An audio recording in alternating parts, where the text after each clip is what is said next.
Información precisa, completa, veraz, objetiva e independiente. Directo a tu pantalla. Radio Caracas Radio presenta Voz de América.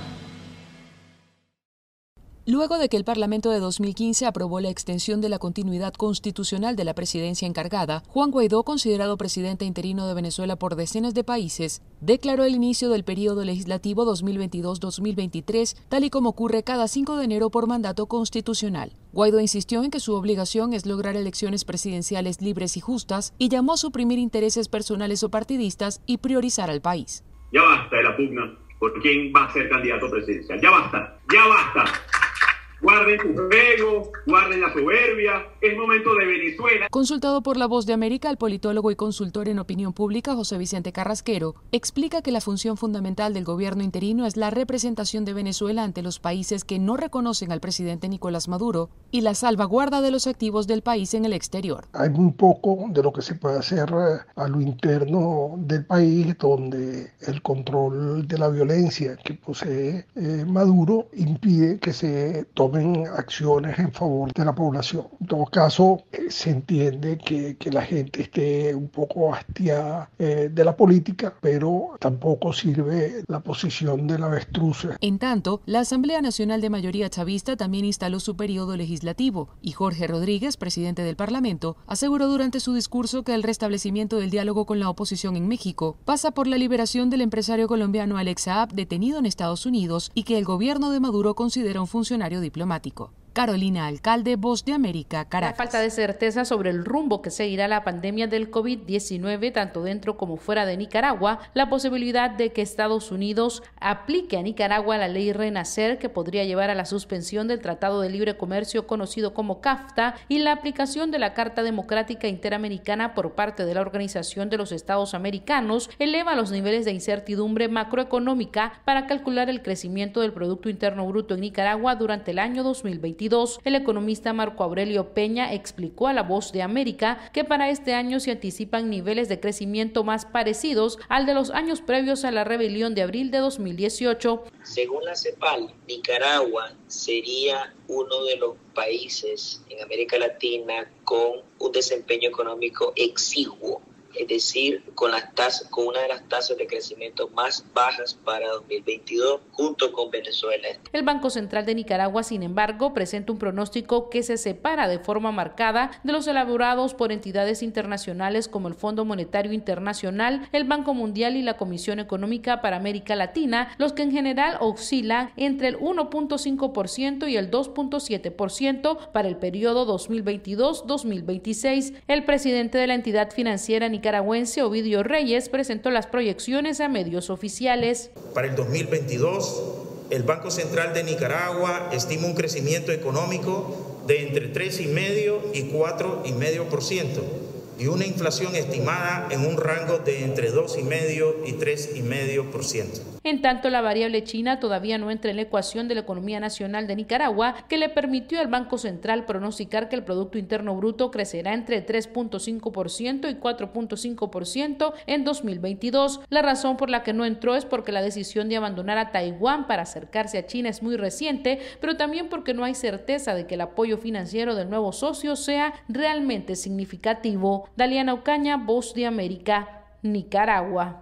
Los casos de COVID-19 se multiplican y mexicanos con síntomas buscan por todos los medios realizarse una prueba para confirmar o descartar la enfermedad. Las filas de gente se ven lo mismo en centros públicos de salud que en las farmacias para tener acceso a una prueba rápida. En la capital del país, el gobierno amplió el número de test disponibles, habilitó puntos en los centros comerciales y anunció que la próxima semana se instalarán macroquioscos en las alcaldías con mayor número de casos positivos. De acuerdo con informes oficiales, los casos se duplicaron en solo 3 días, al pasar de 10,000 el domingo a más de 20,000 este miércoles, con un centenar de fallecimientos en las horas más recientes. El médico infectólogo Francisco Moreno criticó que el gobierno federal minimiza el impacto de Omicron, con el argumento de que no es una variante que provoque una enfermedad grave que implique un aumento en las hospitalizaciones. lamentó que se realicen tan pocas pruebas. Somos el país que en prueba por millón de habitantes somos el 167. Para que te des una idea, solamente Nicaragua y Haití hacen menos pruebas que nosotros. Siguen siendo minimizando la pandemia y pues seguimos estando en una situación complicada. El médico internista Premio Nacional de la Salud 2020 recomendó al gobierno federal dejar de menospreciar la situación y pedir a la población que se mantenga en casa si sus actividades no son esenciales y privilegie el trabajo y clases en línea para evitar que todos se contagien al mismo tiempo y se sature así el sistema hospitalario. Advirtió que personal médico también puede resultar positivo. Pues evidentemente mientras más contagios va a haber un grupo de personas que van a necesitar hospital. Si el número de casos aumenta en forma dramática como está sucediendo, otra vez vamos a necesitar hospitalizar a algunos cuantos de ese porcentaje, que aunque sea más bajo por el número de casos, pues va a volver a provocar saturación hospitalaria. Pronosticó que esta cuarta ola de la pandemia del COVID-19 en México durará 3 o 4 semanas. Sara Pablo, Voz de América, Ciudad de México. Si bien la actual situación producto de la pandemia ha provocado la cancelación o postergación de varios eventos alrededor del mundo, como por ejemplo los Grammys, el CES 2022 que se lleva a cabo en Las Vegas, Nevada, continúa, aunque de manera híbrida. Las puertas se abrieron al público oficialmente y hasta el viernes la conferencia tecnológica más grande del mundo revelará lo mejor y más innovador de la tecnología. Grandes empresas como Google y Amazon se retiraron por temor a la variante Omicron, pero los organizadores han dicho que más de 2.000 expositores seguirán mostrando sus productos y servicios durante lo que queda de esta semana. Durante décadas, el Consumer Electronics Show ha presentado las innovaciones más sorprendentes y después de un año, el año pasado, completamente de forma virtual a causa de la pandemia, volvió a Las Vegas. A pesar de las ausencias por miedo al avance de la variante Omicron, expertos y organizadores sostienen que el CES tiene mucho que ofrecer. Varios nombres importantes como Samsung, Hyundai y Sony están presentes y lo hacen con productos futuristas que ponen énfasis en 3 puntos de interés: el desarrollo del metaverso en el futuro, la creación de máquinas y robots que sirvan de más apoyo a las personas e invenciones que tengan un menor impacto en el medio ambiente. Pero el CES no es solo para los gigantes de la tecnología, también estarán presentes startups y empresas más pequeñas con productos que van desde los usos más comunes a las invenciones más particulares. Cualquiera de estas empresas podría ser la grande revelación de los próximos años. Desde Las Vegas, Nevada, Jacopo Luzzi, Voz de América, para Buenos Días, América. Millones de niños residentes en España esperaron a que sus majestades Melchor, Gaspar y Baltasar llegaran anoche desde Oriente para repartir ilusión y regalos. Y es que, como marca la costumbre, cada 5 de enero los Reyes Magos salen a las calles en un majestuoso desfile, y aunque este año algunas localidades cancelaron el evento, otros mantuvieron viva la tradición, aunque con algunas restricciones, como el uso de la mascarilla, recorridos en avenidas más anchas y la prohibición de lanzar caramelos y juguetes a los más pequeños. En Badalona, una ciudad situada en el área metropolitana de Barcelona, los Reyes Magos llegaron a ritmo de música del lejano Oriente. Una de las que les esperaba con más ilusión era Prisca, una joven de unos 20 años, quien afirmó disfrutar el desfile con la misma emoción que cuando era una niña. No me la quiero perder, me gusta mucho, me recuerda cuando venía de pequeña. Siempre lloro, me emociono porque la disfruto mucho. Y aunque es una tradición muy arraigada entre los españoles, los migrantes latinoamericanos radicados en España también disfrutaron de esta noche tan especial. Uno de ellos fue Raúl, originario de Perú, quien explicó a La Voz de América que fue la primera vez que asistió al desfile. Ya tengo mucho tiempo aquí en Barcelona, pero como no tengo niños pequeños y por trabajo, pues mira, ahora que estoy acá con unos sobrinos, hemos venido a compartir estos momentos bonitos. Para los niños mucha ilusión, obviamente. En tanto, Freddy, un colombiano acompañado de sus hijos, también acudió a recibir a sus majestades. Me parece muy bello que ellos tengan la oportunidad de conocer otras culturas diferentes. Y después de una noche llena de emociones y tras haber realizado un duro trabajo, los Reyes Magos ya se encuentran de vuelta al lejano oriente. Los niños que se portaron bien durante el año pasado amanecieron hoy con regalos, pero aquellos que fueron traviesos seguro que habrán despertado con carbón. Julia Riera, Voz de América, Barcelona, España. Autoridades sanitarias de Estados Unidos reiteraron que la variante Omicron del COVID-19 posee una alta y rápida transmisibilidad y recordaron que la vacuna es el método más importante para mantenerse seguro frente al contagio, transmitirlo o de sufrir complicaciones en caso de adquirir el virus. Los miembros del equipo de respuesta del COVID-19 de la Casa Blanca ofrecieron una actualización de la situación que enfrenta el país y en conferencia de prensa el miércoles, el doctor Anthony Fauci, director del Instituto Nacional de Alergias y Enfermedades Infecciosas de los Estados Unidos, enfatizó en la importancia de mantener actualizadas las vacunas para evitar muertes o complicaciones e hizo referencia a contar con las dosis primarias y la de refuerzo para evitar contagios. En primer lugar, sin duda alguna y de forma inequívoca, estamos ante una variante altamente transmisible que se propaga rápidamente. Los datos son abrumadores en ese sentido. Número 2, la evasión inmunológica.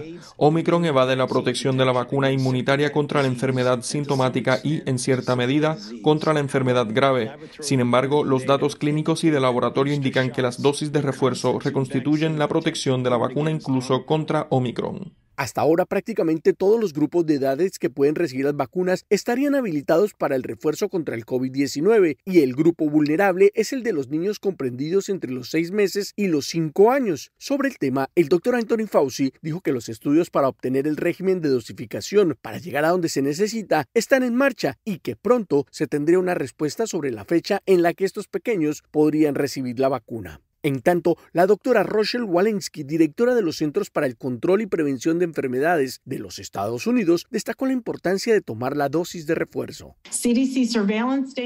Los datos de vigilancia de los CDC y otros estudios en todo el mundo han demostrado el beneficio de una dosis de refuerzo después de recibir solo una serie primaria, incluido un menor riesgo de infección, enfermedad grave y muerte causada por el COVID-19. En grandes estudios nacionales en Israel que comparan a los que están vacunados con refuerzo con aquellos que están completamente vacunados, se muestra que una dosis de refuerzo redujo la infección 10 veces en todos los grupos de edad. La doctora Walensky recordó que las personas se consideran completamente vacunadas contra el COVID-19 cuando han recibido su serie primaria, es decir, 2 dosis del medicamento de Pfizer o de Moderna, o una dosis de la vacuna de Johnson & Johnson, y aseguró que esta definición no cambiará por el momento, por lo que no será necesario demostrar el refuerzo para aplicar para trabajos o asistir a lugares o eventos públicos que exijan estar vacunados. Héctor Contreras, Voz de América, Washington.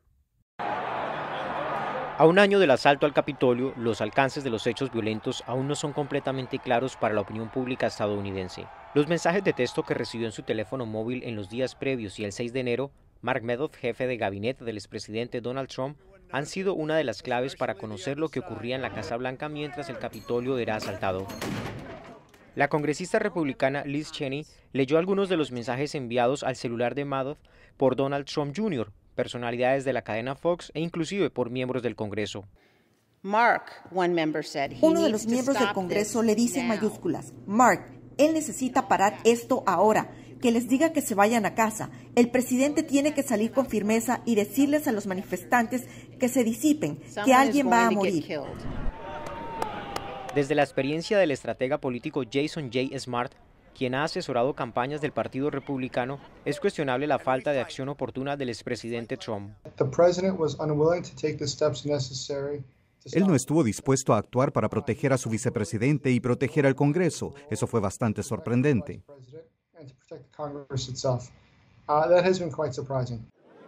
Aunque no todos los seguidores de Trump que acudieron al Capitolio se vieron involucrados en hechos de violencia o vandalismo, sí se dejaron llevar por la desinformación y teorías de la conspiración, según la politóloga Janina Welp. Las encuestas nos van dando cuenta de un porcentaje muy amplio de la población norteamericana que adhiere a teorías de la conspiración de diverso tipo, que adhiere a la idea del fraude, aunque no haya ningún tipo de evidencia.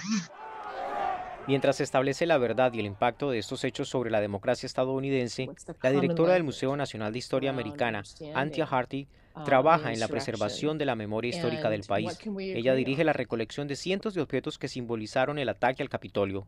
Son una variedad de objetos que esperamos puedan contar historias más amplias, que luego la gente pueda interpretar también a través de sus propios lentes sobre lo que sucedió ese día. Desde Washington, Jaime Moreno, Voz de América.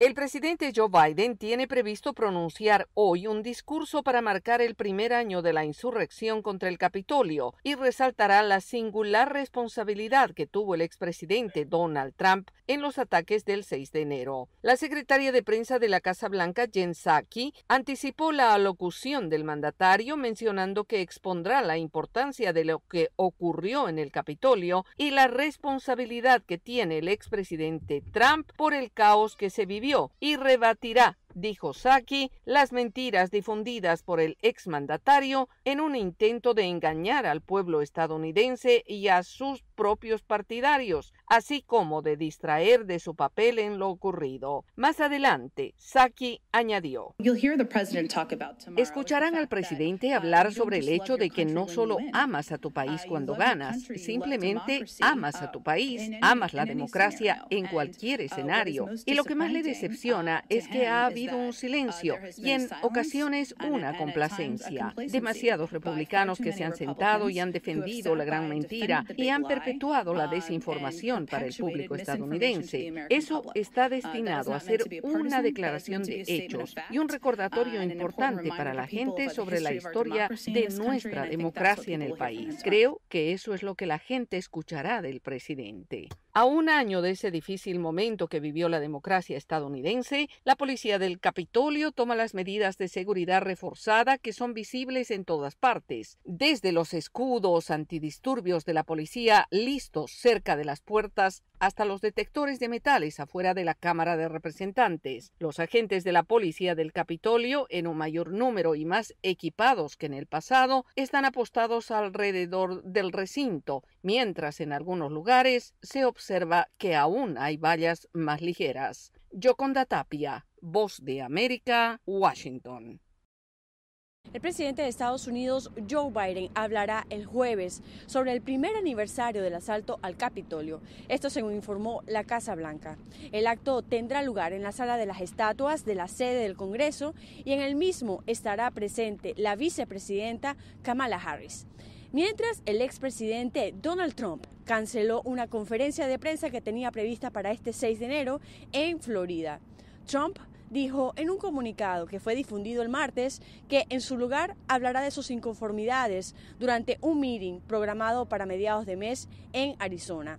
Se presumía que Trump utilizaría la conferencia de prensa para arremeter contra la comisión de la Cámara de Representantes que investiga los sucesos del pasado 6 de enero de 2021, cuando una multitud invadió el Capitolio para interrumpir la confirmación por el Senado de los resultados de las elecciones de noviembre de 2020 que dieron la victoria a Joe Biden.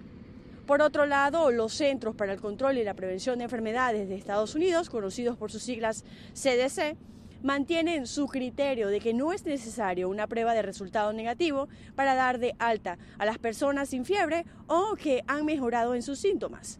Esto tras 5 días de dar positivo a la prueba del coronavirus. Asimismo, reafirmaron que el uso de la mascarilla debe ser una norma hasta el día 10 del aislamiento de las personas infectadas y en que se deben evitar los sitios donde no se pueden llevar tapabocas. Desde Washington, Sofía Pisani, Voz de América.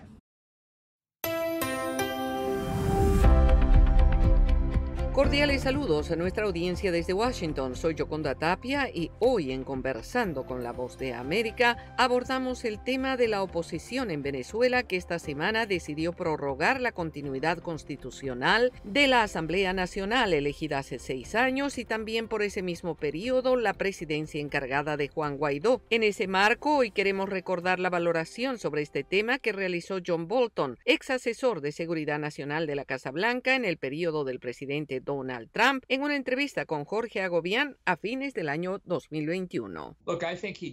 Mira, creo que hizo un excelente trabajo en circunstancias muy difíciles y particularmente en los primeros 6 meses de 2019. Tengo una enorme admiración por él y otros, como Leopoldo López, quien ganó en el fatídico día en que el esfuerzo del derrocamiento de Maduro fracasó. Salieron a las calles corriendo un gran riesgo personal. Así que creo que la oposición debe considerar realmente qué es lo mejor para el pueblo venezolano.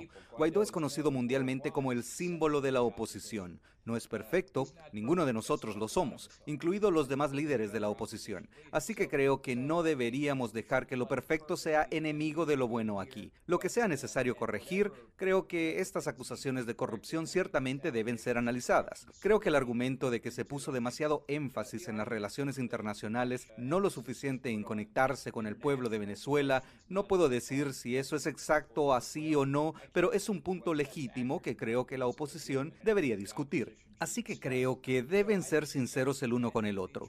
Obviamente hay diferencias, pero la pregunta es, ¿cómo son más fuertes contra Maduro? En lugar de que la oposición se divida, su planificación debería centrarse en cómo dividir al gobierno. ¿Cómo dividimos al ejército? ¿Qué sabe de las privaciones del pueblo venezolano? Que todavía creo es el principal objetivo. ¿Qué presión podemos pedirle a los estadounidenses que ejerzan sobre los cubanos, que es otra fuente de apalancamiento? ¿Qué estamos haciendo realmente para evitar que China ayude al gobierno de Maduro, a evitar que Rusia brinde asistencia junto con Cuba? Estas son las cosas que debemos explotar. Éramos optimistas en 2019 sobre que esto podría suceder rápidamente, pero resultó que estábamos equivocados. Entonces necesitas una estrategia más a largo plazo, y no estoy seguro de que Estados Unidos u otros países del hemisferio hayan pensado lo suficiente en algo a largo plazo como para ayudar al máximo a la oposición.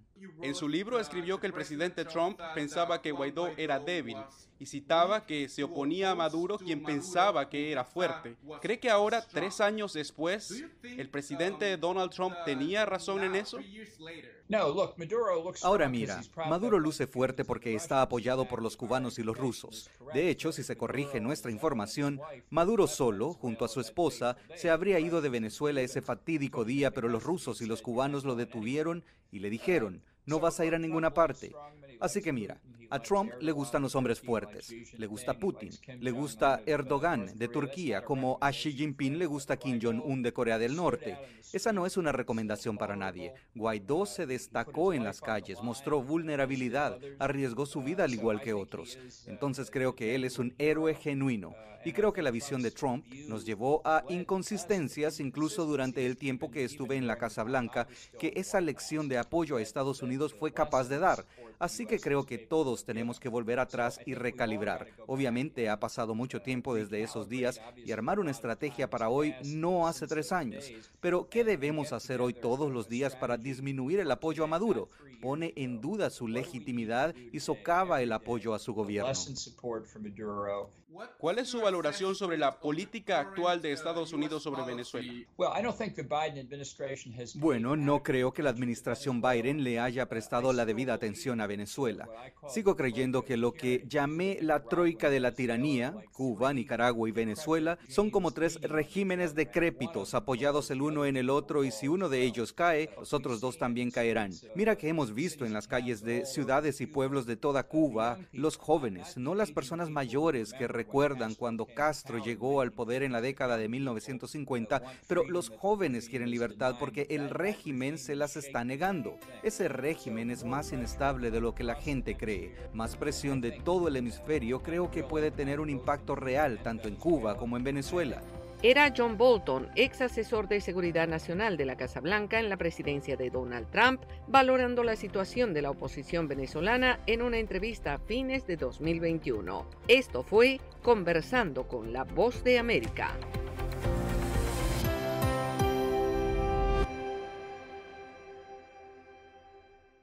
Información precisa, completa, veraz, objetiva e independiente. Directo a tu pantalla. Voz de América en RCR 750.